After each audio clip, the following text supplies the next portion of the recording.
Hello friend, HDM online study channel में आपका स्वागत है। तो आज हम पॉलिटिक्स का तीसरा लेक्चर लेके आए हुए हैं, जिसमें हम डिस्कस करेंगे भाग 3 मूल अधिकार। ये अनुच्छेद 12 से लेकर 35 तक इसका वर्णन किया गया है। तो जो आपके स्टेट एग्ज़ाम होते हैं, जैसे सेंट्रल गवर्नमेंट के जो एग्ज़ाम होते हैं, जैसे एसएससी हो गया, रेलवे हो गया, रेलवे ग्रुप डी, एनटीपीसी, तो इसमें जो जीएस के क्वेश्चन आते हैं, जिसमें पॉलिटिक्स के जो इम्पोर्टेंट क्वेश्चन है, ये सभी पॉइंट वाइज डिस्कस किए गए हैं। तो हम सभी अनुच्छेद तो जो इम्पोर्टेंट अनुच्छेद है उनको मतलब ये छोटे से पॉइंट से हम डिस्कस कर रहे हैं। तो अगर हमारा पूरा नोट्स आप देख लेते हैं तो आपको इससे जो रिलेटेड जो भी क्वेश्चन आएंगे पॉलिटिक्स से, वो आपको सॉल्व हो जाएंगे। तो देखिए, बात करते हैं भाग 3 मूल अधिकार। ठीक है, अनुच्छेद 12 से लेकर 35 तक। तो जो लोग हमारे चैनल पर नए हैं उन लोगों से रिक्वेस्ट है कि आप हमारे चैनल को सब्सक्राइब कर लीजिए और बेल आइकन को प्रेस कर दीजिए, जिससे पॉलिटिक्स से जितने भी वीडियो अपलोड होंगे आपको तुरंत पहुंच जाएंगे। तो देखिए, हम बात करते हैं मूल अधिकार। मूल अधिकार क्या होता है? नैसर्गिक अधिकार जो होते हैं उसी को हम क्या बोलते हैं? मूल अधिकार बोलते हैं। ठीक है, अब मूल अधिकार, अब इसमें पूछा जाता है मूल अधिकार कहाँ से लिया गया है। तो मूल अधिकार हमें यूएसए से लिया गया है। ठीक है, मूल अधिकार कहाँ से लिया गया है? यूएसए के संविधान से लिया गया है। तो क्योंकि देखिए, जो नैसर्गिक अधिकार जो होता है, इसे क्या होता है, ये हमको जन्म से प्राप्त हो जाता है। ठीक है, जो हमको जन्म से प्राप्त होता है उसी को हम क्या बोलते हैं? मूल अधिकार बोलते हैं। तो इसी को, इस मूल अधिकार को मैग्ना कार्टा भी कहा जाता है। तो मैग्ना कार्टा किसको कहा जाता है? मूल अधिकार। तो ये काफ़ी इंपॉर्टेंट पॉइंट है, जब कभी क्वेश्चन पूछा जाए मैग्ना कार्टा किसको कहा जाता है, तो ये मूल अधिकार को ही कहा जाता है। और ये कहाँ के संविधान से लिया गया है? ये यूएसए के संविधान से लिया गया, मतलब अमेरिका। तो देखिए, मूल अधिकार मतलब क्या? हमारा पावर है, ये हमारा अधिकार है। तो अधिकार मतलब पावर हुआ। तो अब पावर किसके पास है? अमेरिका के पास है। ठीक है, तो इसका मतलब क्या है? ये हमारा टिक हो गया कि ये अमेरिका से लिया गया है। ठीक है, तो इसके बाद फिर अनुच्छेद 12 की बात करते हैं। तो अनुच्छेद 12 से लेकर 35 तक इसके बारे में वर्णन वर्णन किया गया है। तो हम अनुच्छेद 12 के बारे में बात करेंगे। तो मूल अधिकार की परिभाषा के बारे में बताया गया है। तो अनुच्छेद 12 में मूल अधिकार की परिभाषा है। और इसके बाद फिर अनुच्छेद 13 में यदि हमारे मूल अधिकार को किसी दूसरे के मूल अधिकार को प्रभावित करे, तो हमारे मूल अधिकार को रोक लगाया जा सकता है। ठीक है, तो कहने का मतलब ये है कि अनुच्छेद 12 में क्या है? मूल अधिकार की परिभाषा के बारे में बताया गया। अनुच्छेद 13 में क्या है कि हमारे मूल अधिकार को रोका कैसे जा सकता है। अगर हमारे मूल अधिकार से किसी के मूल अधिकार पर का हनन हो रहा है, किसी दूसरे व्यक्ति के मूल अधिकार का हनन हो रहा है, तो तब उस समय हमारे मूल अधिकार को रोका जाएगा, क्योंकि वो दूसरे व्यक्ति का मतलब या तीसरे व्यक्ति का मतलब विरोध हो रहा है, उसके मूल अधिकार का हनन हो रहा है। तो यही है, हमारे मूल अधिकार को किसी दूसरे मूल अधिकार को प्रभावित कर रहा है, उसको मतलब हनन कर रहा है, तो हमारे मूल अधिकार पर रोक लगाया जा सकता है। जैसे मान लीजिए, आप क्या है कि रेलवे की जैसे पटरियों पर आप बैठ कर धरना प्रदर्शन करते हैं और रेल की पटरियाँ रोकते हैं, मतलब कि ट्रेन को जाने से रोकते हैं। तो ये क्या है? हमारा तो अधिकार है, हम कोई मांग पूरी कर रहे हैं, वो तो ठीक है, पर क्या है कि वो जो तीसरे जो और व्यक्ति हैं जो उसमें बैठे हुए कहीं जा रहे हैं, उनको किसी काम से तो उनके अधिकारों का हनन हो रहा है ना। तो इसलिए ये मतलब अपराध है। ठीक है, तो ये क्या है कि हमारा जो हम अपने मूल अधिकार के लिए लड़ाई लड़ रहे हैं, पर क्या है कि वहाँ के लिए उनके मूल अधिकार हनन हो रहा है। तो इसलिए इसका जो प्रावधान का है अनुच्छेद 13 में दिया गया है। ठीक है, अब हम बात करते हैं मूल अधिकार। हमारे पहले जब हमारा संविधान बना था तो उस समय हमारे मूल अधिकार 7 थे।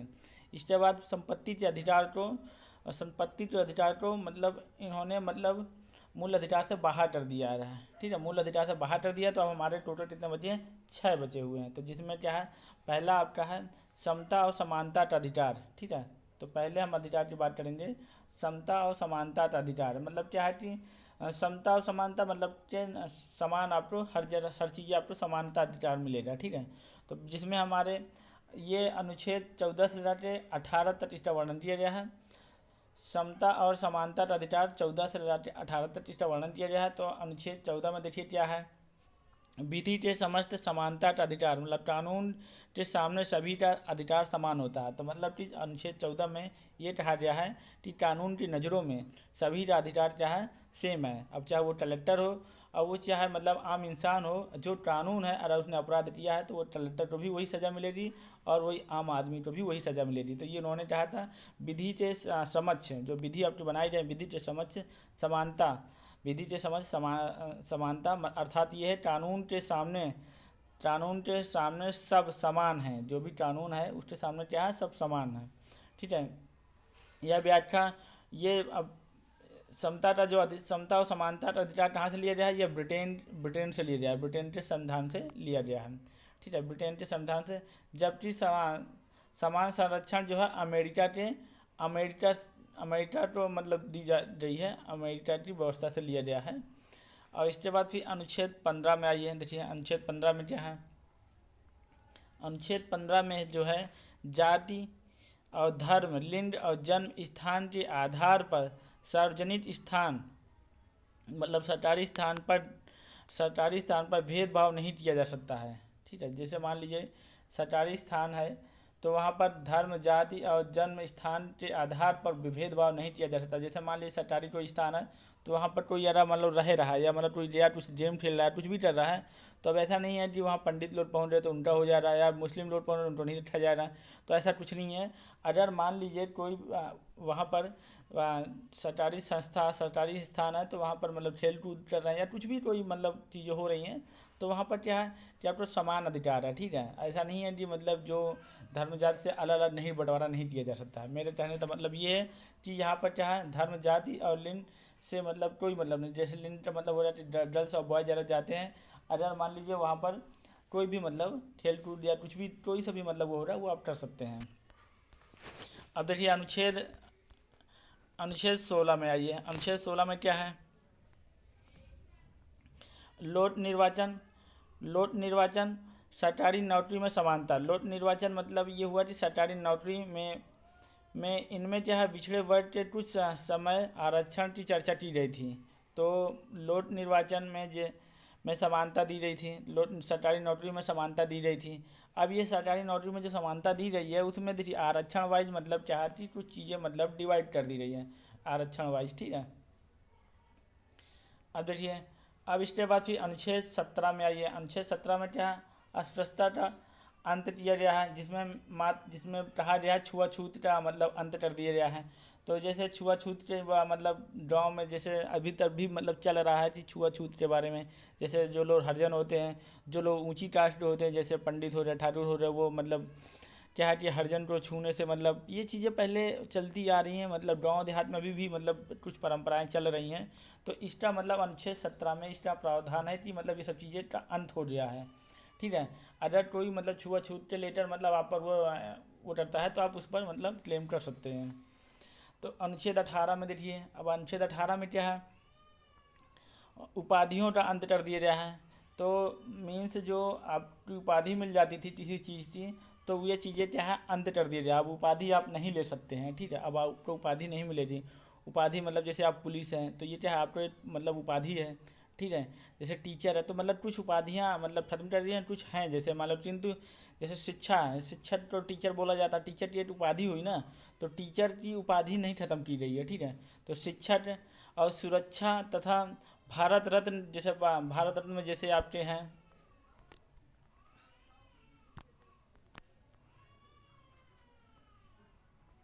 हाँ, जैसे भारत रत्न में क्या था पद्म विभूषण और इत्यादि तो मतलब रख सकते हैं। ठीक है, विदेशी उपाधि रखने के लिए विदेशी उपाधि मतलब अगर लेना, जैसे मान लो आप कहीं विदेश में कोई जॉब कर रहे हैं, आपको वहाँ मतलब आपने बहुत अच्छा मतलब प्रदर्शन किया, बहुत अच्छा काम किया, तो आपको वहाँ कोई मतलब उपाधि दे रहे हैं, तो उस उपाधि को लेने के लिए ठीक है पूर्ण आपको राष्ट्रपति से अनुमति लेनी पड़ेगी, तभी आप उपाधि ले सकते हैं। क्योंकि उपाधियों का क्या हुआ अंत हो चुका है। अनुच्छेद 18 के तहत आप उपाधि का क्या हो गया अंत हो गया है। तो इसके बाद देखिए स्वतंत्रता, नेक्स्ट आपका है दूसरी आपकी क्या है मूल अधिकार, दूसरा आपका है स्वतंत्रता का अधिकार। ठीक है, स्वतंत्रता का अधिकार 19 से लगा के 22 तक के अनुच्छेद में वर्णन किया गया है। देखिए स्वतंत्रता का अधिकार मतलब आपकी स्वतंत्रता कौन कौन सी हैं। ठीक है, स्वतंत्रता का अधिकार जो है वो 19 से लगा के 22 तक का अनुच्छेद में वर्णन किया गया। 19 में बहुत सारे पार्ट्स डिवाइड कर दिए गए हैं, ABC करके हमने यहाँ पॉइंट नंबर 1, 2, 3 करके डाल दिए हैं। तो अनुच्छेद 19 में देखिए पहला आपका है, पहले पॉइंट में हमारा क्या है, अभिव्यक्ति की स्वतंत्रता। अभिव्यक्ति की स्वतंत्रता क्या है, ठीक है, सभी व्यक्तियों की स्वतंत्रता होती है, ठीक, सभी व्यक्ति क्या स्वतंत्र हैं, जिसमें बोलने की स्वतंत्रता है, आप कहीं पर भी आप मतलब अपना भाषण दे सकते हैं, बोलने की स्वतंत्रता है। इसके बाद फिर बोलने की स्वतंत्रता, इसके बाद फिर झंडा लहराने की, पुतला जलाने की, इसके बाद फिर रिट तथा प्रेस की स्वतंत्रता है, मतलब आप रिट दायर कर सकते हैं, रिट। और इसके बाद फिर क्या है, प्रेस की स्वतंत्रता दे रखी है, और पुतला जलाने की स्वतंत्रता है, और झंडा लहराने की स्वतंत्रता है। ये 19 में इसका प्रावधान है। जैसे आप भारत का झंडा आप लहरा सकते हैं, इसकी स्वतंत्रता आप है, पर इसका भी एक नियम है कि आप क्या मतलब जैसे आप झंडा लहराते हैं तो शाम को लहराना है कि नहीं लहराना, वो उसका भी मतलब प्रावधान है। वो सब चीज़ें आगे हम चल के बताएंगे कि दिन में कितने बजे से और शाम को कितने बजे बाद आप झंडा नहीं लहरा सकते, मतलब समय अवधि दे रखी है, ठीक है, हर समय नहीं हो सकता ये चीज़ें। और इसके बाद फिर और सेकेंड पॉइंट 19 के सेकेंड में क्या है, बिना हथियार के सभा बुलाने की स्वतंत्रता है। मान लीजिए आप कहीं सभा एकत्रित करना चाहते हैं, आप वहाँ पर अपना भाषण देना चाहते हैं, या कोई मतलब सभा एकत्रित करके कुछ नया योजना बनाना चाहते हैं, तो उसके लिए स्वतंत्रता है, पर क्या है, बिना हथियार के होना चाहिए। आप वहाँ हथियार गोली बारूद नहीं ले जा सकते हैं, ठीक है, बिना हथियार के आप क्या सभा बुलाने की स्वतंत्रता 19 के सेकंड में इसका प्रावधान दिया हुआ है। इसके बाद संगठन, मतलब कोई आप चीज़ करना चाहते हैं, कोई नया कुछ करना चाहते हैं, उसे संगठन बनाने की स्वतंत्रता आपके पास है। इसके बाद फिर बिना रोक टोक के चारों ओर घूमने की स्वतंत्रता। चारों ओर घूमने की स्वतंत्रता का मतलब क्या है कि देखिए, अगर जैसे मान लीजिए आप यहाँ अपने राज्य से किसी दूसरे राज्य में घूमने की पूरी स्वतंत्रता है, ठीक है, तो ये हमारा क्या है, बिना रोड टोटे आपको कोई रोटी या टोटे नहीं, ठीक है, बिना रोड टोट के चारों ओर घूमने की स्वतंत्रता आपके पास है। अब जब आप घूमेंगे तो भारत में किसी भी, ये आपका फोर्थ में है, 19 के फोर्थ में, मतलब 19 का मान लीजिए 19 का डी हो जाएगा, ठीक है। इसके बाद फिर भारत में किसी भी क्षेत्र में बसने की स्वतंत्रता है। आप घूम टहल रहे हैं तो आप कहीं पर भी अपनी ज़मीन लेकर बनवा भी सकते हैं, रह भी सकते हैं। भारत के किसी भी कोने पर ये आपकी स्वतंत्रता दे रखी है। इसके बाद फिर देखिए, भारत में किसी भी क्षेत्र में बसने की स्वतंत्रता आपको दे दी गई है। अब आप वहाँ बस जाएंगे तो आपको वहाँ कमाने के लिए मतलब खाने पीने की व्यवस्था भी बनानी पड़ेगी। तो इसीलिए क्या है, ये संपत्ति का अधिकार आपके यहाँ चीज़ देखिए, संपत्ति का जो अधिकार है, संपत्ति का अधिकार अब मूल अधिकार नहीं रहा। जो हमने पहले ही बताया था कि संपत्ति का जो अधिकार है वो क्या है, मूल अधिकार अब नहीं रहा है, ठीक है। अब उसको क्या है, बल्कि इसे कानूनी अधिकार बता दिया जाए। संपत्ति के अधिकार को मूल अधिकार से हटा कर, पहले 7 थे अब 6 हो जाए, यही मूल अधिकार को हटा दिया गया है। इसको हटा के बल्कि इसको कौन सा अधिकार बना दिया जाए, कानूनी अधिकार बना दिया जाए। ये संशोधन हुआ था, देखिए संशोधन आप याद रखिएगा। जब मैं संशोधन बताऊंगा तो उनके साथ समय भी बताऊंगा कि ये संशोधन कब किया जाए, तो वैसे ही आप याद रखेंगे तो आपको क्या है, ये इसका ईयर भी याद हो जा रहा है। क्योंकि जैसे मान लीजिए क्वेश्चन में पूछा जा रहा है कि 44वां संशोधन कब हुआ था, तो 44वां संशोधन 1978 में हुआ था। और 42वां संविधान संशोधन कब हुआ था, 1976 में हुआ था। तो 42वें संविधान संशोधन को ही क्या बोलते हैं, मिनी कॉन्स्टिट्यूशन बोलते हैं, ठीक है, लघु संविधान बोला जाता है जिसे मिनी कॉन्स्टिट्यूशन। तो बात अब समझ पा रहे होंगे कि मतलब अब ये समय के साथ ही से याद रखिएगा, तो बार बार जब आप बोलेंगे याद करेंगे तो तभी आपको ये ईयर याद होते जाएंगे, ठीक है। और संविधान भी के मतलब जो आर्टिकल्स हैं वो भी आपको याद होते जाएंगे। तो संपत्ति का अधिकार जो है, ये 44वें संविधान संशोधन 1978 में क्या हुआ था, इसको मतलब मौलिक अधिकार से हटाकर कहाँ रख दिया गया था, इसे कानूनी अधिकार बता दिया गया था। कानूनी अधिकार बताया था, कानूनी अधिकार के तहत अनुच्छेद 300 का मतलब 300 का के तहत कानूनी अधिकार बताकर इसी में रख दिया गया था। 300 का में रखा गया, 300 था उसमें एक वर्ड जोड़ दिया गया क्या, तो 300 का में इसको रख दिया गया है। और ये बताया गया है कि ये क्या है, कानूनी अधिकार है। इसके बाद फिर देखिए, जब आप 19 में 1 2 3 करके मतलब ये ABC करके आप पढ़ रहे हैं, तो यहाँ पर आप लास्ट पॉइंट हो जाता है ये व्यवसाय करने की स्वतंत्रता। जैसे मैं वहाँ बताया था कि आप यहाँ कहीं किसी भी राज्य में बस जाते हैं तो भाई वहाँ कमाने खाने जैसे, तो वहाँ पर क्या व्यवसाय कर सकते हैं। तो इसके लिए भी भारत में आपको स्वतंत्रता दे रखी है। भारत ने आपको स्वतंत्रता दे रखी है कि आप किसी भी राज्य में मतलब आप बस सकते हैं। तो देखिए 19 में स्वतंत्रता के अंदर क्या जाता है, अभिव्यक्ति किसी मतलब बोलने की स्वतंत्रता है, झंडा रोहण करने की, ठीक है, पुतला जलाने की, किसी का भी आप पुतला जला सकते हैं, ठीक है, पुतला जलाने की ये स्वतंत्रता है। क्योंकि हमने कहा भी था कि यदि आपका जो अधिकार है, ठीक है, और किसी दूसरे के अधिकार का हनन ना हो तो वो अधिकार आपके लिए है, ठीक है। अगर किसी दूसरे का अधिकार आपका हनन हो रहा है तो आप उस अधिकार को अप्लाई नहीं कर सकते हैं। तो इसके बाद बिना हथियार के सभा बुलाने की स्वतंत्रता है, संगठन करने की स्वतंत्रता है, रोड टोक के बिना आप पूरे राज्य में घूम टहल सकते हैं। और साथ ही क्या है कि भारत में किसी भी क्षेत्र में आप बसने की स्वतंत्रता है। अब जब वहाँ बस जाएंगे तो वहाँ व्यवसाय भी कर सकते हैं, तो व्यवसाय करने की भी, देखिए व्यवसाय कर सकते हैं आप, बसें चाहे ना बसें, व्यवसाय तो कर ही सकते हैं। ये सब स्वतंत्रताएँ आपकी हैं। जरूरी नहीं कि इनके 1 बाई 1 व्यवस्था आप लेते जाएँ, 1 बाई 1 मतलब क्या स्वतंत्रता ले जाएँ आप, इनमें से कोई भी स्वतंत्रता आप अपना सकते हैं, ठीक है। अब देखिए, अब बात करते हैं अनुच्छेद 20 में। अनुच्छेद 20 में देखिए, अनुच्छेद 20 में क्या दे रखा है। अनुच्छेद 20 में इनमें से 3 प्रकार की स्वतंत्रता आपको दे दी गई है। अनुच्छेद 20 में क्या है, 3 प्रकार की स्वतंत्रताएं दी गई हैं। तो इसमें पहली स्वतंत्रता क्या है, एक गलती आपने की है तो एक गलती की एक ही सज़ा मिलेगी, ठीक है। तो मतलब ये सज़ा के बारे में है। ये अनुच्छेद 20 में क्या है, जो आपको सज़ा मिल रही है किसी चीज़ का, तो उसकी में भी स्वतंत्रता दे रखी है। तो पहली स्वतंत्रता आपका है, एक गलती की आपको एक ही सज़ा मिलेगी। ऐसा नहीं है कि आपने एक गलती किया और आपको 1000 सज़ा सुना दी जाएगी। तो इसीलिए देखो, पुलिस वाले क्या करते हैं कि जब उनको मतलब सज़ा सुनानी होती है तो धाराएं बढ़ा देते हैं। तो मतलब एक धारा की एक ही सज़ा होगी। अब बहुत सारी धारा लगा देंगे तो उसके तहत, उसके जो प्रावधान है उसी के तहत आपको मतलब सज़ा सुनाई जाएगी। तो क्या है कि एक गलती की आपको एक ही सज़ा मिलेगी, और सज़ा उस समय के कानून के आधार पर दी जाएगी, ना ही पहले और ना बाद के कानून पर। कहने का मतलब ये है कि जब आपने मतलब कोई अपराध किया या कोई गलती की है, तो उस समय जो कानून था, उस समय जो नियम था, तो उसी नियम के आधार पर ही आपको सज़ा सुनाई जाएगी। इसके बाद के कानून या उसके पहले के कानून से आपको सज़ा नहीं दी जाएगी। तो ये मतलब अनुच्छेद 20 में है। जैसे देखिए, आपने 2012 में जो निर्भया कांड हुआ था, निर्भया रेप कांड जो हुआ था, तो उसमें क्या हुआ था, जो अपराधी थे तो उसमें 5-6 अपराधी थे। एक ने तो मतलब सुसाइड कर लिया था। उसने सोचा था कि हमने बहुत घिनौनी हरकत किया था, उसने मतलब उस बात को गिल्टी फील होते हुए उसने सुसाइड कर लिया था, मतलब फांसी लगा लिया था, जेल में ही फांसी लगा लिया था। जिसमें से 4 अपराधी मतलब बालिग थे और एक क्या हुआ था, नाबालिग पकड़ा गया था। तो मतलब टोटल 6 हो गए थे। एक अपराधी फांसी ले लिया था, एक नाबालिग था, तो उसको जुमनाइल कोर्ट के तहत उसको मतलब जुमनाइल कोर्ट में डाल दिया गया था, जुमनाइल जेल में। वहाँ पर उसको सुधार गृह जिसे बोला जाता है, वहाँ पर उसको मतलब एक लिमिट होती है जेल की, वहाँ उस समय में उसको बाहर निकाल दिया था। उसकी मतलब जो भी उसकी पहचान को मतलब छिपा कर उसको जुमनाइल कोर्ट के अंदर उसको रख दिया गया था, क्योंकि वो क्या 18 साल का नहीं था।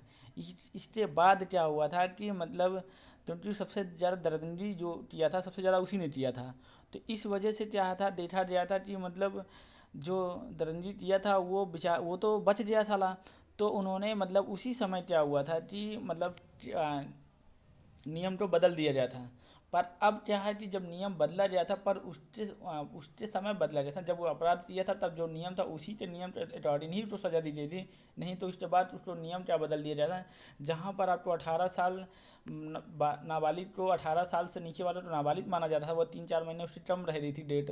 तो उसी को उन्होंने फिर क्या कर दिया था कि मतलब नाबालिग की जो एज थी वो 18 से 16 वर्ष कर दी गई थी। तो ये मतलब तुरंत संशोधन किया गया था, पर यह ये नियम बनाया गया था, पर यही मतलब इसी के तहत वो मतलब बच गया था, नहीं उसको भी फांसी की सज़ा हो जाती अनुच्छेद 20 के तहत। क्योंकि ये अनुच्छेद 20 ये रहता है कि हमने जब अपराध किया था उस समय का जो कानून है उसके तहत हमको सज़ा दी जाए। इसके बाद अगर कोई कानून बनता है तो वो उसके पहले के कानून से हमसे कोई मतलब नहीं है। तो उसी समय उन्होंने कानून बदल दिया था।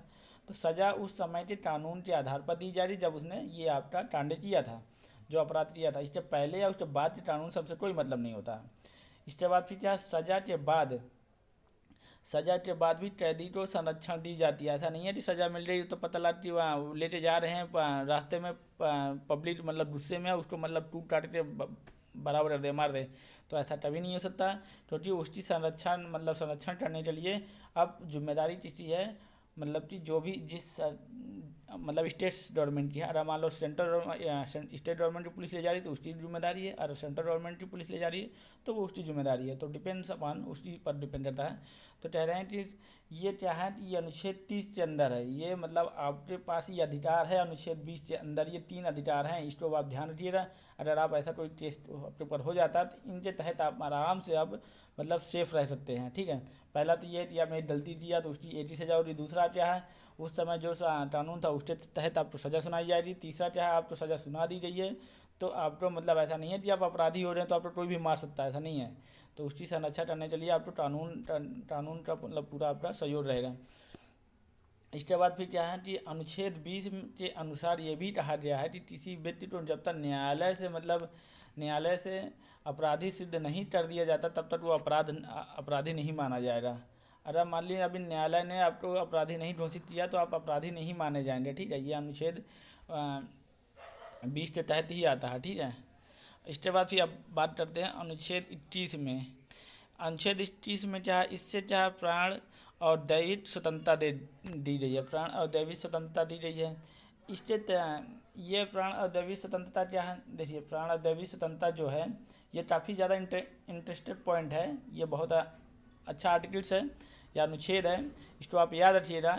इसी के तहत देखिए इससे प्राण और दैहिक और स्वतंत्रता दी गई है। तो इसी के कारण क्या होता है, जैसे मान लो पुलिस वाले जो आपका चालान काटते हैं वो इसी अनुच्छेद के तहत वो लोग आपका चालान काट देते हैं। क्योंकि प्राण और दैहिक स्वतंत्रता का मतलब ये है कि धुआं देने वाले वाहन, ठीक है, और बिना हेलमेट के जो मतलब व्यक्ति वहाँ चलता है तो पुलिस वाले चालान काट देते हैं।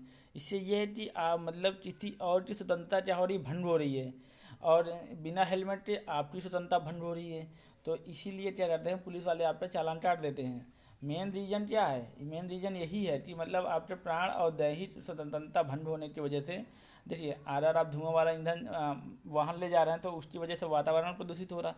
वातावरण प्रदूषित होने की वजह से क्या है कि जो किसी और की स्वतंत्रता भंग हो रही है, किसी और की स्वतंत्रता भंग हो रही है तो आपको मतलब आप अपराध कर रहे हैं, तो आपको अपराध कर रहे हैं तो आप क्या चला रहे हैं, बाइक चला रहे हैं, कुछ भी चला रहे हैं तो आपको चालान काट दिया गया, पनिशमेंट कर दिया गया। और इसके बाद बिना हेलमेट के आप अपना खुद की स्वतंत्रता भंग कर रहे हैं तो इसलिए आपको भी मतलब चालान कर दिया गया। तो यही सब चीज़ें हैं जो पुलिस चालान काट देती है। अनुच्छेद 21 में ही निजता का अधिकार पर जोर दिया गया है, ठीक है। जबकि हमारी और गोपनीयता जानकारी को कोई उजागर नहीं कर सकता, ठीक है। तो मतलब कि यही जो आपका इस चीज़ के तहत ये सारी चीज़ें आपकी प्राण और दैहिक स्वतंत्रता आपकी आती है। इसके बाद फिर अब देखिए इसमें सबसे ज़्यादा इम्पोर्टेंट पॉइंट है, जब भी आपातकालीन लगता है तो जितनी भी स्वतंत्रताएं हैं वो क्या भंग कर दी जाती हैं। अगर सरकार चाहे तो आपातकालीन के दौरान सारी स्वतंत्रता जो हमने दे रखी है, भारत सरकार ने जो दे रखी है वो सारी स्वतंत्रता आपकी भंग हो जाएगी, सिवाय कौन सी अनुच्छेद 20 और 21 आपातकालीन के दौरान भी नहीं रोका जा सकता है। ये क्या है कि ये स्वतंत्रता आपकी भंग नहीं हो सकती है, आपातकालीन के दौरान भी आपकी क्या है स्वतंत्रता भंग नहीं हो सकती है। और बाकी अगर भारत पे आपत्ति आ जाती है, भारत पे आपातकालीन लग जाता है, मतलब कोई दिक्कत हो जाती है, तो क्या है ये जितनी भी स्वतंत्रताएँ आपको दी जा रही हैं, मान के चलिए आपकी स्वतंत्रताएँ जितना भी स्वतंत्रता आपने पूरा पढ़ा तो उसको क्या किया जा सकता है, गवर्नमेंट चाहेगा उसको मतलब स्वतंत्रता रोक सकता है।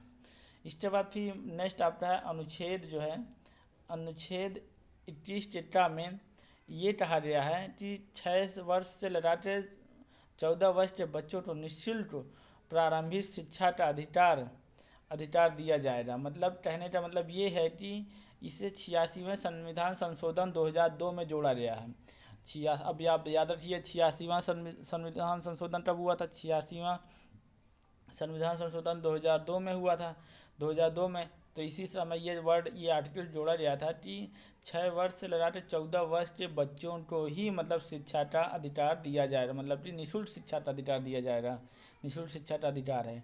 और ये मतलब स्टेट गवर्नमेंट और उसके माता पिता को भी मतलब ये इसको अनिवार्य कर दिया गया है कि माता पिता को मतलब अपने बच्चों का भरण पोषण करे और उनकी मतलब पढ़ाई पर ध्यान दे, 6 से 14 वर्ष के बच्चों के लिए। अब यहाँ पर सबसे ज़्यादा जो प्राथमिकता दी गई है कि गवर्नमेंट सरकार को क्या है कि 6 से 14 वर्ष के बच्चों को निःशुल्क शिक्षा प्रवाहित करें। तो पहले ये था कि देखो, ये संविधान संशोधन पहले ये नहीं था, उम्र मेंशन नहीं थी 6 से 14 वर्ष। एक मेडिकल छात्रा ने क्या किया था, सुप्रीम कोर्ट में याचिका दायर किया था कि मतलब उससे डोनेशन मांग रहे थे, तो उसी बात को लेकर उन्होंने याचिका दायर किया था कि हमारे अच्छे नंबर मार्क्स होते हुए भी एससी कैंडिडेट थी, तो हमसे मतलब डोनेशन के तहत हमको एडमिशन दिया जा रहा है, और ताकि हमारे कैटेगरी वाइज हमको एडमिशन मिल रहा है। तो फिर उसको मतलब उस उन्हें ये आर्टिकल लेटर रही थी, मतलब आर्टिकल 21 के तहत, तो मतलब जो हमारा आर्टिकल है वहाँ पर हमको निःशुल्क शिक्षा पढ़ाने का अधिकार जो दे रही है, तो उसका हमारा हनन हो रहा है, तो कहाँ हमको मिल रहा है। तब उन्होंने उस समय भी उन्होंने भी उसको तो निःशुल्क शिक्षा मिल रही थी, मेडिकल तो पूरा फ्री हो गया था, पर क्या है कि उन्होंने मतलब ये मेंशन कर दिया, क्योंकि वो उसकी सारी जो फीस है, क्योंकि प्राइवेट कॉलेज था वो, तो जो उसकी पूरी फीस चाहे स्टेट गवर्नमेंट जो जिस गवर्नमेंट में था उसने पे किया, क्योंकि वो तो गवर्नमेंट का रूल है।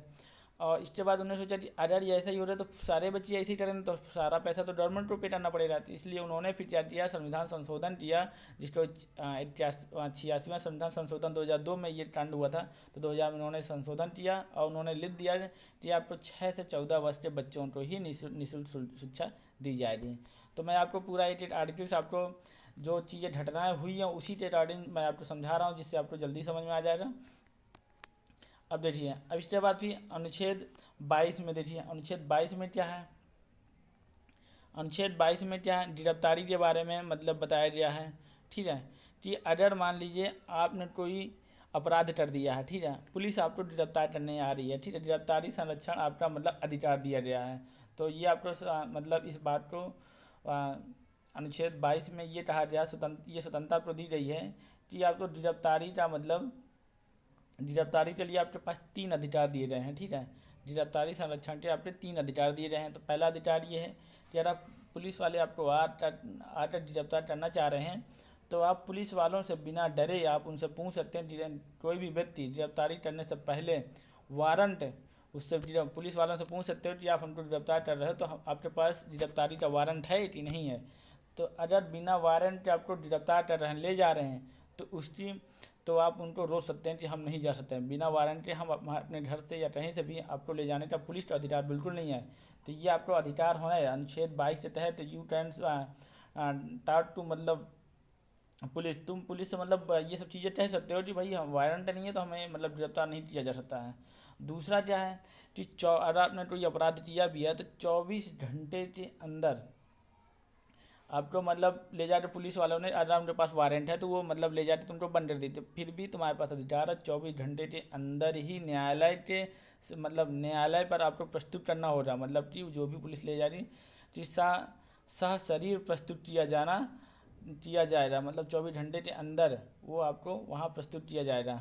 ये आप अधिकार है, आपको मतलब 2 दिन 4 दिन लॉकअप में नहीं बंद कर सकती है। ठीक है, क्योंकि आपने कोई अपराध नहीं किया, वारंट है, हम मानते हैं, चलो हमको गिरफ्तार करो, पर हमको 24 घंटे के अंदर ही मतलब न्यायालय में डिस्ट्रिक्ट जज या कहीं पर भी उच्च मतलब न्यायालय में हमको मतलब प्रस्तुत करिए, और हमारे ऊपर जो अपराध है उसको मतलब जस्टिफाई कीजिए। अगर मान लो अपराध जस्टिफाई हो जाता है तो फिर मतलब जो भी है अरटिया, तो फिर उसका मतलब सज़ा मिलेगी। और वो उसमें जो 24 घंटे के अंदर आपको प्रस्तुत करने का जो मतलब ये है, ये आप कह सकते हैं, उसमें क्या है कि आने जाने का समय इंक्लूड नहीं होता है, आने जाने का समय आपका काउंट नहीं होता है। इसके बाद फिर गिरफ्तार व्यक्ति को अपने मनपसंद वकील करने का अधिकार है। मान लीजिए कोई व्यक्ति को आप गिरफ्तार कर लेते हैं, पुलिस गिरफ्तार कर लेती है, तो वो व्यक्ति को पूरा अधिकार है कि अपने मनपसंद अच्छा सा बड़ा वकील मतलब करके अपने आप को बचा सकता है, निर्दोष साबित कर सकता है, और साथ में ही अपने बचाव के लिए गवाही भी दे सकता है। उसके लिए क्या है, वो बाध्य नहीं है कि मतलब गवाही ना देने के लिए, ठीक है, गवाही दे सकता है। ठीक है, यहाँ तक आपको अनुच्छेद ये 22 तक का हो गया। ठीक है, इसके बाद फिर देखिए बात करते हैं निर्वाहक विरोध। तो निवारक विरोध अधिनियम, ठीक है, निवारक विरोध अधिनियम, ये कुछ नियम हैं जो मतलब चलाए गए थे आज़ादी के बाद, कुछ नियम चलाए गए थे। निवारक विरोध अधिनियम, ठीक है, निवारक विरोध अधिनियम, इसमें क्या है, ये जो है इसकी चर्चा अनुच्छेद 22 में ही की गई थी। अनुच्छेद 22 में 22 के 4th में कॉलम बना दिया था, 22 के 4th में इसका मतलब प्रावधान किया गया था। इसका उद्देश्य ये था कि व्यक्ति को सजा देने जो मतलब कोई व्यक्ति है उसको सजा देने का मतलब वो नहीं था प्रावधान, मतलब कि हम किसी को सजा नहीं देना चाहते हैं, ठीक है, बल्कि क्या है कि सजा जो अपराध होने वाला उसको रोकने के लिए हम ये चीज़ें कर रहे हैं। कहने का मतलब ये है कि ये निवारक वर्ड से मतलब निवारक विरोध जो है अधिनियम, मतलब क्या हम निवारण कर रहे हैं किसी चीज़ का। क्या निवारण कर रहे हैं? अपराध का। तो अगर कोई हमको संदेह है कि ये व्यक्ति अपराध कर सकता है, ठीक है, तो हम क्या कर सकते हैं, ये पुलिस को अधिकार है कि मतलब इसका अधिकार ये है कि उस व्यक्ति को मतलब अपराध करने से पहले अपने हिरासत में ले सकता है, ठीक है। तो वही है कि व्यक्ति को सज़ा देना नहीं बल्कि क्या अपराध करने से रोकना होता है। मतलब कोई व्यक्ति को हम सज़ा नहीं दे रहे बल्कि उसे अपराध करने से रोक रहे हैं, ठीक है। इस कानून के तहत पुलिस शर्त के आधार पर किसी भी व्यक्ति को बिना किसी कारण बताए, ठीक है, बताए 3 महीने तक गिरफ्त में, ठीक है, गिरफ्तार कर सकती है और नज़रबंद कर सकती है। तो गिरफ्तार करना या नज़रबंद करना ये मतलब पुलिस के पास ये अधिकार दिए गए हैं कि अगर कोई संदेह व्यक्ति है तो उसको आप 3 महीने के लिए अपने रियासत उसमें गिरफ्तारी में ले सकते हो और नज़रबंद कर सकते हो। तो रियासत में ले सकते हैं ये लोग, कोई वो नहीं है, ये इनको कानून दिया गया है। इसके बाद फिर देखिए अब इसमें मैंने एक वर्ड इस्तेमाल किया है नज़रबंद। इसमें देखिए नज़रबंद का मतलब क्या होता है? नज़रबंद का मतलब ये होता है किसी भी व्यक्ति को जब समाज से मिलने ना दिया जाए तो उसी को क्या कहा जाता है? नज़रबंद कहा जाता है। जैसे हम किसी व्यक्ति को क्या करें, होटल आवास या जेल में कहीं पर भी मतलब उसे बंद कर दिया जाए और उसे किसी भी व्यक्ति से मिलने ना दिया जाए तो इसे क्या बोला जाता है? नज़रबंद बोला जाता है, ठीक है। तो यह 22 के चौथे भाग में ये कहा गया है कि अगर कोई संदेह व्यक्ति है तो उस पर हम क्या, जैसे वो अपराध करने वाला हमको ऐसा डाउट हो रहा है तो उसको हम क्या कर सकते हैं, 3 महीने के लिए पुलिस उसको मतलब बंद कर सकती है, नज़रबंद कर सकती है या गिरफ्तार कर सकती है। गिरफ्तार करके जेल में भी रख सकती है बिना कारण बताए, उसको कारण बताने की कोई ज़रूरत नहीं है। इसके बाद फिर अब आपका आता है भारत में प्रमुख निवारण विरोधी अधिनियम चलाए गए थे। तो ये नियम जो चलाए गए थे, निवारण विरोध नियम, कई नियम चलाए गए थे। इन नियम चलाए तो गए थे, बाद में बंद भी कर दिए गए थे क्योंकि इनके बहुत सारे गलत उपयोग होने लगे थे। जिसमें क्या है, निवारण विरोध अधिनियम 1950। तो ये 1950 में देखिए निवारक विरोध अधिनियम 1950 यह भारत का पहला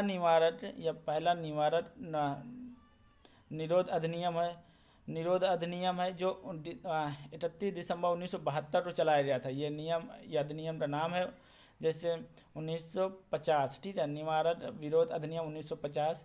तो इसका चलाया गया था 31 दिसंबर 1971 को चलाया गया था।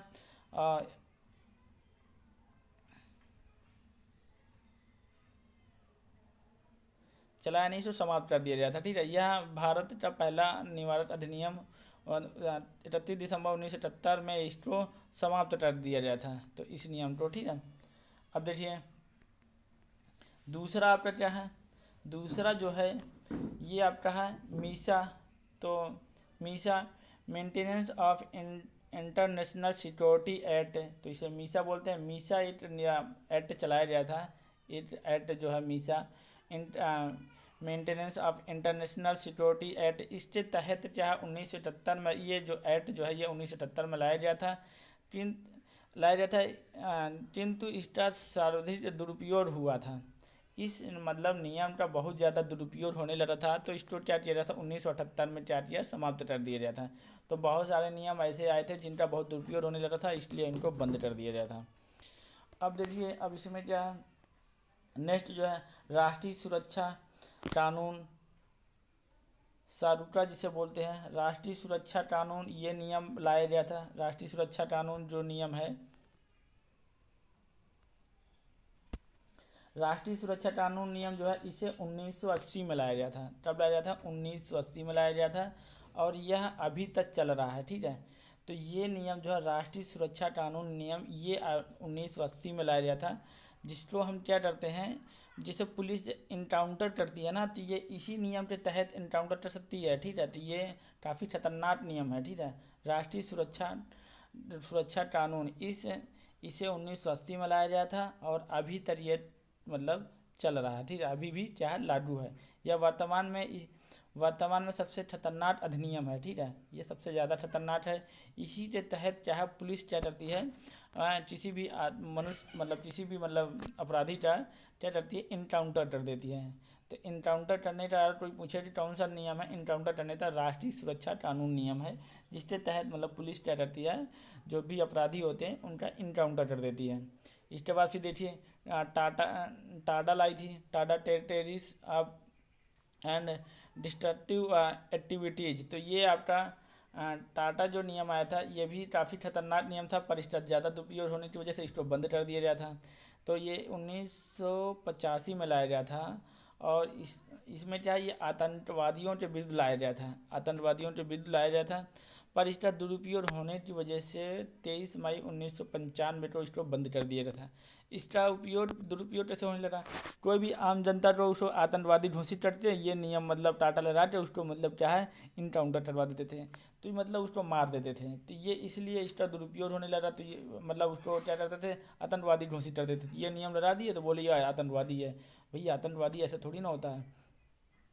फिर नहीं तो पोटा नियम एक लाया गया था, पोटा नियम में एक लाया गया था इसे prevention of terrorism act, prevention of terrorism act जो है, इसे पोटा बोला जाता है। पोटा जो लाया गया था यह भी आतंकवादियों के विरुद्ध लाया गया था, आतंकवादियों पर लड़ाया जाता है, ये जो है आतंकवादियों पर यह नियम लगाया जाता है।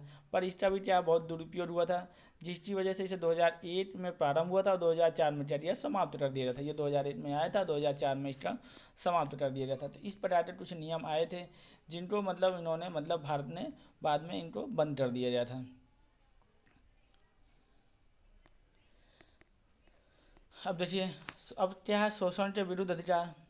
शोषण, आपका कोई शोषण नहीं कर सकता, शोषण के विरुद्ध भी आपको अधिकार दिए गए हैं। तो ये आपका जो अधिकार है, शोषण के विरुद्ध अधिकार है, जिसको अनुच्छेद 23 से लगाकर 24 तक दिया हुआ। अनुच्छेद 23 में क्या है कि बाल श्रम, अनुच्छेद 23 में क्या है, बाल श्रम और जबरदस्ती श्रम, जिसे बोलते हैं बंधुआ मजदूरी बोला जाता है, ठीक है। तो बाल श्रम मतलब बच्चों से आप मजदूरी नहीं करवा सकते हैं, बाल श्रम मतलब मजदूरी हो रही, ठीक है।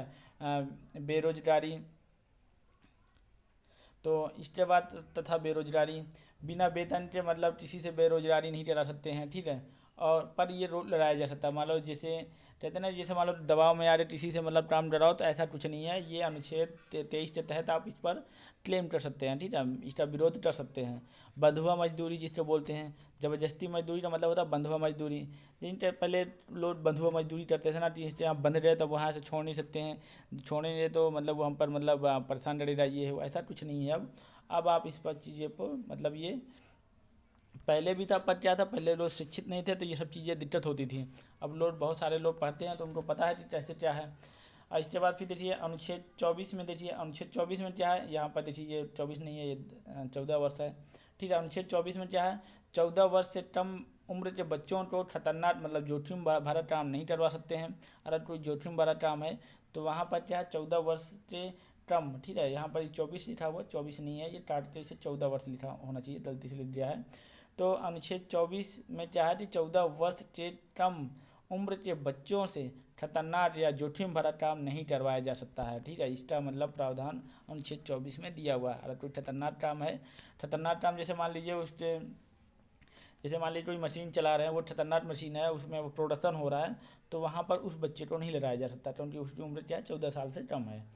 इसके बाद फिर क्या है, नेक्स्ट आपका धार्मिक स्वतंत्रता दे रखी है। भारत ने आपको एक धार्मिक स्वतंत्रता भी दे रखी है। धार्मिक स्वतंत्रता क्या है, अनुच्छेद 25 से लगा के 28 तक में आपके क्या है, धार्मिक स्वतंत्रता दे रखी है। तो अनुच्छेद 25 में क्या दिया गया है, अब हम बात करते हैं अनुच्छेद 25 में।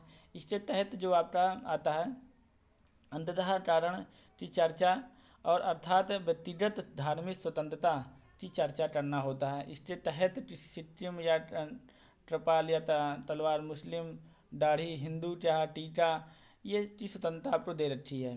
कहने का मतलब ये है कि जो धार्मिक स्वतंत्रता ये है कि अगर मुस्लिम जो है वो चाहे मूछ मुड़वा सकते हैं, दाढ़ी रख सकते हैं, ये उनकी स्वतंत्रता है। ऐसा नहीं है कि मतलब उन पर इस तो लेटर मतलब दबाव डाला जाए। और इसके बाद जैसे मान लीजिए पंजाबी हैं तो वो तलवार वगैरह रखते हैं, तो इस टाइप की मतलब उनकी स्वतंत्रता है, वो तलवार रखने की उनकी स्वतंत्रता दी गई है। इसके बाद फिर देखिए हिंदू जो हैं वो टीकी टीटी रखते हैं। तो मतलब सब धर्म के अलग अलग जो स्वतंत्र उनके मतलब धार्मिक स्वतंत्रताएं, इसी को बोला जाता है धार्मिक स्वतंत्रताएं दी गई हैं। अरे मुस्लिम तो नहीं बोल सकते हैं कि नहीं आपको दाढ़ी रखना है और ये दाढ़ी नहीं रखना, मोछे नहीं मुड़वाने हैं, आपको मतलब हिंदू बनते रहना, तो ऐसा उसके साथ नहीं किया जा सकता है, क्योंकि ये उसके पास ये भारत के जब वो पैदा हुआ था तभी ये सारी स्वतंत्रताएं उसको मिल गई हैं। हाँ, भले ही ये सारी स्वतंत्रताएं क्या है कि आपातकालीन के दौरान पर मतलब भारत इनसे छीन सकता है, पर केवल 2 स्वतंत्रताएं आपका नहीं ले सकता है। तो अनुच्छेद 19 और 20 के तहत जो भी स्वतंत्रताएं आती हैं वो नहीं ले सकता। तो और 20 और 21 सॉरी 19 नहीं 20 और 21 स्वतंत्रता नहीं ले सकता, बाकी स्वतंत्रता छीनी जा सकती हैं, ठीक है। तो इसके बाद फिर आपका आता है अनुच्छेद 26 के तहत। अनुच्छेद 26 के तहत क्या है, इससे सामूहिक धार्मिक स्वतंत्रता, जिससे इसके तहत जो है आप यज्ञ हवन सड़क पर नमाज पढ़ सकते हैं। तो ये सारी स्वतंत्रताएँ आपको दी गई हैं। मतलब क्या है 26 में क्या है कि आपको हर व्यक्ति को, हर धर्म के व्यक्ति को मतलब ये स्वतंत्रता दी गई है कि आप अपने सड़क पर भी आप पूजा पाठ कर सकते हैं, हवन कर सकते हैं, नमाज पढ़ सकते हैं और कुछ भी कर सकते हैं, कहीं पर भी आप कुछ भी कर सकते हैं, आपको कोई रोक नहीं सकता है। हाँ देखिए, आप ये सब कर रहे हैं, इसकी वजह से आपको क्या है कि मतलब किसी और की स्वतंत्रता भंग नहीं होनी चाहिए, इस बात को जरूर ध्यान में रखना होता है। इसके बाद फिर अनुच्छेद 27 में देखिए धार्मिक कार्य के लिए जो धन दिया गया, धन रखा हुआ है, उस पर आपका टैक्स नहीं पड़ेगा। इसके लिए क्या है कि मतलब अनुच्छेद 27 में इसका प्रावधान दिया हुआ है। जैसे मान लीजिए आपको भंडारा चढ़ाना है, जैसे मान लो आपके पास 50 लाख रुपए है, आपको पूरे मतलब राज्य में भंडारा चढ़ाना 50 लाख रुपए आपके पास रखा हुआ है, तो आपका इस 50 लाख रुपए में टैक्स नहीं पड़ेगा, क्योंकि ये धार्मिक काम करने जा रहे हैं, आप भंडारा चढ़वा रहे हैं, पूजा पाठ कराने के बाद आप भंडारा चढ़ाएंगे, 50 लाख रुपये खर्च करेंगे, तो उस पर आपको टैक्स नहीं पड़ेगा। तो ये उन्होंने मतलब इसका प्रावधान क्या है अनुच्छेद 27 में। जैसे मान लीजिए कोई ये चाहे कि मतलब आपको 50 लाख का टैक्स पे करिए, तो नहीं, ये आप नहीं पढ़ सकते, आपके मतलब जैसे धार्मिक काम के लिए रखे हुए हैं तो उसका कोई टैक्स नहीं पड़ेगा। अब इसके बाद बात करते हैं अनुच्छेद 28। देखिए अनुच्छेद 28 में क्या, सरकारी धन से चल रहे संस्था में धार्मिक शिक्षा नहीं दी जा सकती है। जो मान लीजिए चलिए सरकारी संस्थाएं चल रही हैं तो वहाँ धार्मिक शिक्षा नहीं दी जा सकती है। अगर कोई ये कहे कि मतलब जो संस्थाएं सरकारी संस्थाएं जो चल रही हैं, जहाँ पर मान लो ये कहा जाए कि वहाँ पर उर्दू पढ़ाया जाना कंपलसरी कर दिया जाए या कुछ इस तरह की मतलब कोई मतलब उसका प्रावधान है कि सरकारी संस्था जो सरकारी धन से जो आपका चल रहे संस्था पर मतलब ये धार्मिक शिक्षा नहीं दी जा सकती है, अपने धर्म का प्रचार नहीं कर सकते हैं। जैसे मान लीजिए कोई संस्था चल रहा है, जैसे प्राइमरी चल रहा है, तो प्राइमरी में जाकर जो टीचर हैं मतलब वहाँ पर जाएं हिंदू धर्म का प्रचार करें, या मुस्लिम जो टीचर है वो मुस्लिम धर्म का प्रचार करें, या सिख अदर जो भी यहाँ पर भारत में जितने भी निवासी हैं अपने अपने धर्म का अपनी कोई संस्था चल रही है वहाँ पर जाकर प्रचार करें, तो ये उनका अधिकार नहीं है, ये नहीं कर सकते हैं। अनुच्छेद 28 के तहत इसका मतलब रोक लगाया जा सकता है, ठीक है। आपको प्रचार करना है, इसकी स्वतंत्रता आपके पास है, तो ये आप कहीं पर जाकर अपने धर्म का प्रचार कर सकते हैं, इसकी स्वतंत्रता दे दी गई है। पर आप किसी सरकारी संस्था में जाकर सरकारी संस्था में मतलब सरकारी धन के तहत वो संस्था चल रही है तो वहाँ पर नहीं कर सकते हैं। रिमार्क, संस्कृति और भाषा नाटी व हिंदू धर्म की धार्मिक और शिक्षा इसी प्रकार उर्दू तथा अरबी भी एक भाषा ना कि ये इस्लाम धर्म की शिक्षा है। मतलब क्या है कि अरब मान लो संस्कृत पढ़ाया जा रहा है तो ये हिंदू धर्म नहीं है, और संस्कृति अरब पढ़ाई जा रही है, संस्कृत पढ़ाई ये हिंदू धर्म नहीं है। अगर मान लो उर्दू पढ़ाया जा रहा है, अरबी पढ़ाया जा रहा है, तो ये क्या है इस्लाम धर्म नहीं है, इस्लाम धर्म क्या है ये शिक्षा है, तो ये कर सकते हैं।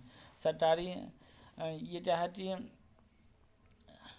सरकारी मदरसा में अनुच्छेद 28 के तहत इसका उल्लंघन है, ठीक है, इसका उल्लंघन नहीं है। जैसे मान लीजिए उल्लंघन ठहरा कि मतलब जैसे मदरसा में उर्दू पढ़ाया जा रहा है तो वहाँ इस्लाम धर्म का मतलब प्रचार नहीं हो रहा है, वो क्या है कि उर्दू दी जा रही है, वो चाहे तो हिंदी व्यक्ति भी मतलब उर्दू तो मतलब सीख सकता है।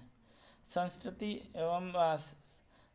एवं शिक्षा संबंधित अधिकार आपको दिए गए हैं।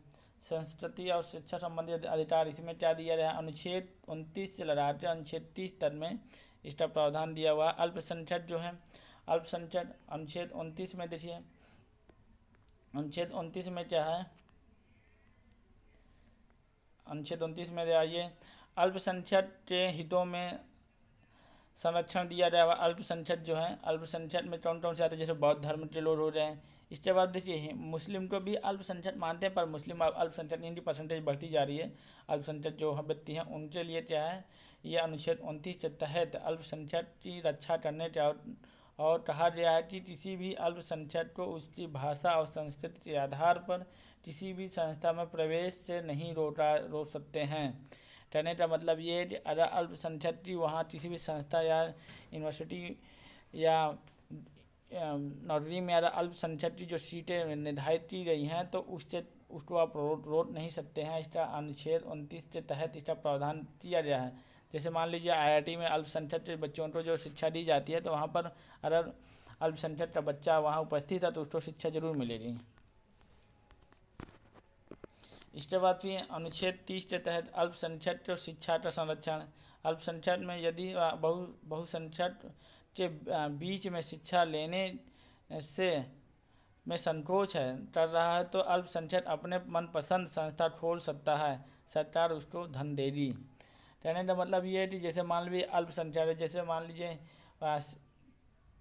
जो बौद्ध धर्म के जो लोग हैं, बौद्ध धर्म के लोग अभी अल्पसंख्यक में ही आते हैं, तो वहाँ जैसे मान लीजिए अल्पसंख्यक के बच्चे अगर बहुसंख्यक मतलब जैसे हिंदू या मुस्लिम के बीच में वह शिक्षा नहीं लेना चाहता है तो वो अपने मनपसंद क्या संस्था खोल सकता है, मतलब खुलवा सकता है। उसके लिए क्या करेगी, सरकार उसको धन देगी, मतलब उस संस्था खोलने के लिए सरकार उसको धन प्रोवाइड करेगी। मतलब इतना पूरा नहीं प्रोवाइड करेगी, थोड़ा बहुत तो देगी। अब इसके बाद फिर अनुच्छेद